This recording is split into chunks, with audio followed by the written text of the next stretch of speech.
4 దశాబ్దాల్లో కని విని ఎరుగని విలయం, సర్వం పోగొట్టుకొని వీధిలో నిలబడిన జనం, ఆకాశానికి చిల్లు పడిందా అన్నట్లుగా, ప్రకృతి పగబట్టిందా అన్నట్లుగా ఏకధాటిగా కురిసిన కుంభవృష్టి.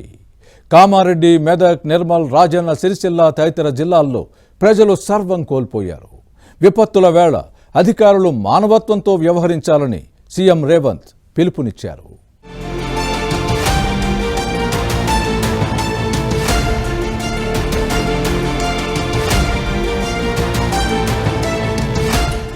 విపత్తుల వేళ రాష్ట్ర ప్రజల్ని ఆదుకునేందుకు తెలంగాణ ప్రభుత్వం నడుం బిగించింది. భారీ వరదలు తెలంగాణలోని పలు జిల్లాలకు తీవ్ర నష్టాన్ని మిగిల్చాయి. వానలు, వరదలతో ఉమ్మడి నిర్మల్, కరీంనగర్, ఖమ్మం, వరంగల్ జిల్లాల్లో ప్రజలకు పీడకలగా మిగిలాయి. ఇళ్లను వరద చుట్టుముట్టడంతో బయటకు రాలేక అవస్థలు పడ్డారు.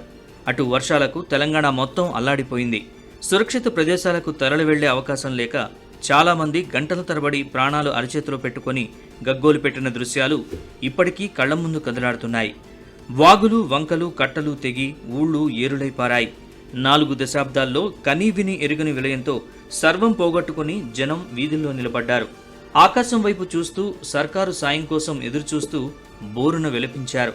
కామారెడ్డి, మెదక్, నిర్మల్, రాజన్న సిరిసిల్ల తదితర జిల్లాల్లో కుండపోతగా కురిసిన వానకు చెరువులు నిండి కట్టలు తెగాయి, వంతెనలు కూలాయి, కల్వట్లు కొట్టుకుపోయాయి, వాగులు పొంగాయి, ఊళ్లకు ఊళ్లే జలదిగ్బంధమయ్యాయి.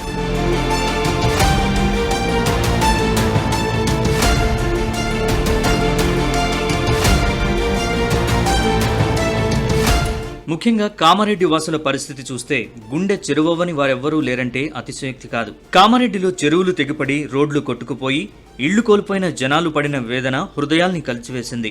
వర్షం మొదలైన గంటన్నర వ్యవధిలోనే జీవితం తల్లకిందులైంది. వరద నీరు అంగుళం అంగుళం పెరుగుతుంటే దిక్కుతోచక జనం ఇళ్లు వదిలి పరుగులు తీశారు. కనీసం ముఖ్యమైన సామాన్లు తీసుకునే సమయం కూడా లేకుండా పోవడంతో ప్రకృతి తమ మీద పగబట్టిందంటూ గుండె లవిసేలా రోధించారు. తొలుత మోకాల్లోతు నీరు, ఆ తర్వాత నడుములోతు నీరు, చూస్తుండగానే భవనంలో ఒక ఫ్లోర్ అంతా మునిగిపోయేంతగా వచ్చిన వరద నీరు జనం కేకలు వేస్తూ గగ్గోలు పెడుతూ పరుగులు తీసిన సన్నివేశాలు కన్నీరు పెట్టించాయి. రెస్క్యూ బృందాలు వరదల్లో చిక్కుకున్న 1071 మందిని కాపాడాయి. వరదల తాకిడికి కామారెడ్డి జిల్లాలో 58 రహదారులు ధ్వంసమయ్యాయి. కొన్ని కాలనీలు పూర్తిగా మునిగిపోగా అశోక్ నగర్, విద్యానగర్, కాకతీయ నగర్, బతుకమ్మకుంట, సైలానీ బాబా కాలనీలు జలమయమయ్యాయి.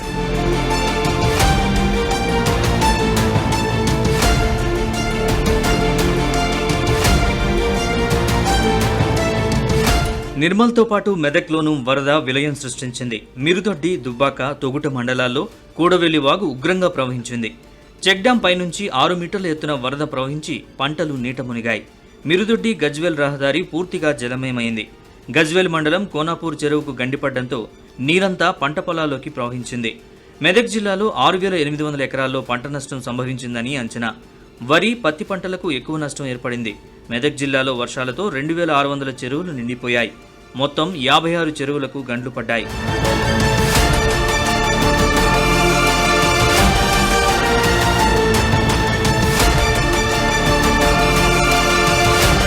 కాగా విపత్తుల వేళ అధికారులు మానవత్వంతో వ్యవహరించాలన్నారు సీఎం రేవంత్. కామారెడ్డి జిల్లాలో సీఎం రేవంత్ రెడ్డి పర్యటించారు. భారీ వర్షాలతో నష్టపోయిన ప్రాంతాల్ని పరిశీలించి బాధితులకు ధైర్యం చెప్పారు. అనంతరం వరద నష్టంపై కామారెడ్డి జిల్లా కలెక్టరేట్లో సీఎం సమీక్ష నిర్వహించారు. భారీ వర్షాలు, వరదల కారణంగా జిల్లాలో ఎంత నష్టం జరిగింది, ఎన్ని నిధులు అవసరమో స్పష్టమైన నివేదిక ఇవ్వాలని అధికారుల్ని సీఎం ఆదేశించారు. అధికారులు సమన్వయంతో ముందుకెళ్లాలని, ఎవరికి వారు ఉంటామంటే క్రైసిస్ మేనేజ్మెంట్ చేయలేమన్నారు. శాఖల మధ్యలో సమన్వయం, ఎందుకంటే వ్యవసాయము, సాగునీరు అనేది 2 ఇంటర్ రిలేటెడ్. మీకు చెరువులు, కుంటలు లేకపోతే ప్రాజెక్టులు తెగితే ప్రాజెక్టు తెగే వరకు, ప్రాజెక్టును నిలబెట్టే వరకే మీరు చూస్తున్నారు. మీరు తెగిన తర్వాత నీళ్ళని వ్యవసాయ పంట పొలాల మీదకి పోయినప్పుడు వ్యవసాయం నష్టం జరుగుతుంది. అందరు ఎక్కడైనా తప్పులు చేస్తే వాళ్ళని సరైన దారిలో పెట్టుకోవడానికి పోలీస్ శాఖను తెచ్చుకున్నాం.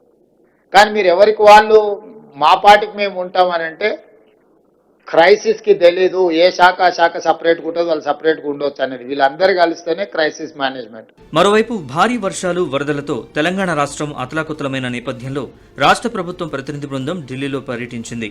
రాష్ట్ర డిప్యూటీ సీఎం భట్టి విక్రమార్క, వ్యవసాయ మంత్రి తుమ్మల నాగేశ్వరరావు ఢిల్లీలో కేంద్ర మంత్రుల్ని కలిసి రాష్ట్ర పరిస్థితుల్ని వివరించారు. మొదట కేంద్ర ఆర్థిక మంత్రి నిర్మలా సీతారామన్తో సమావేశమైన భట్టి విక్రమార్క రాష్ట్ర ఆర్థిక పరిస్థితులు, లోన్ రీస్ట్రక్చరింగ్ అంశాలపై చర్చించారు. అలాగే తెలంగాణలో విస్తారంగా పండించే పామాయిల్పై విధిస్తున్న సుంకాలు తగ్గించాలని కోరారు. రాష్ట్రంలోని విద్యాసంస్థలకు అవసరమైన ఆర్థిక సాయం అందించాలన్న విజ్ఞప్తుల్ని కూడా నిర్మలా సీతారామన్ దృష్టికి తీసుకెళ్లారు. అనంతరం కేంద్ర హోంమంత్రి అమిత్ షాతోనూ భట్టి విక్రమార్క, తుమ్మల నాగేశ్వరరావు భేటీ అయ్యారు. ఇటీవల రాష్ట్రంలో కురిసిన భారీ వర్షాలు, వరదల వల్ల జరిగిన భారీ నష్టాన్ని అమిత్ షాకు వారు వివరించారు. 5,000 కోట్లకు పైగా ఆస్తి నష్టం సంభవించిందని, అందుకు సంబంధించిన ప్రాథమిక నివేదికను ఆయనకు అందజేశారు. తెలంగాణకు తక్షణమే విపత్తు నిధులు మంజూరు చేయాలని అమిత్ షాకు భట్టి విక్రమార్క విజ్ఞప్తి చేశారు. వరదలతో జరిగిన నష్టంపై డిజాస్టర్ మేనేజ్మెంట్ స్పెషల్గా ప్రత్యేకంగా కేంద్ర ప్రభుత్వం నుంచి సహాయ సహకారాలు అందించాలని, దానికి సంబంధించి చేసినటువంటి ఎస్టిమేషన్స్ 5,800 కోట్లతో వారికి 5,800 కోట్లతో వారికి గత సంవత్సరం ఇచ్చినటువంటి 11,000 నష్టానికి సంబంధించి గత సంవత్సరం కూడా మాకు రాలేదు. ఈ సంవత్సరం కూడా తీవ్రమైనటువంటి ఇబ్బందుల్లో ఉన్న మా రైతులు, రోడ్లు, పంట పొలాలు అన్ని బాగా దెబ్బతిన్నాయి. ఇవ్వవలసిందిగా వారిని కలిసి మొత్తం మీద భారీ వర్షాలతో అతలాకుతలమైన ప్రజల్ని ఆదుకునేందుకు రేవంత్ ప్రభుత్వం నడుం బిగించింది. విపత్తుల సమయంలో అప్రమత్తంగా ఉండి ఆస్తి, పంట, ప్రాణ నష్టం జరగకుండా చూడాల్సిన బాధ్యత ప్రభుత్వ యంత్రాంగంపై ఉందని సీఎం అన్నారు. జిల్లాలో జరిగిన పంట, ఆస్తి, ప్రాణ నష్టాన్ని వేగంగా అంచనా వేయాలని, యుద్ధ ప్రాతిపదికన నివేదికలు సిద్ధం చేయాలని సీఎం రేవంత్ ఆదేశించారు.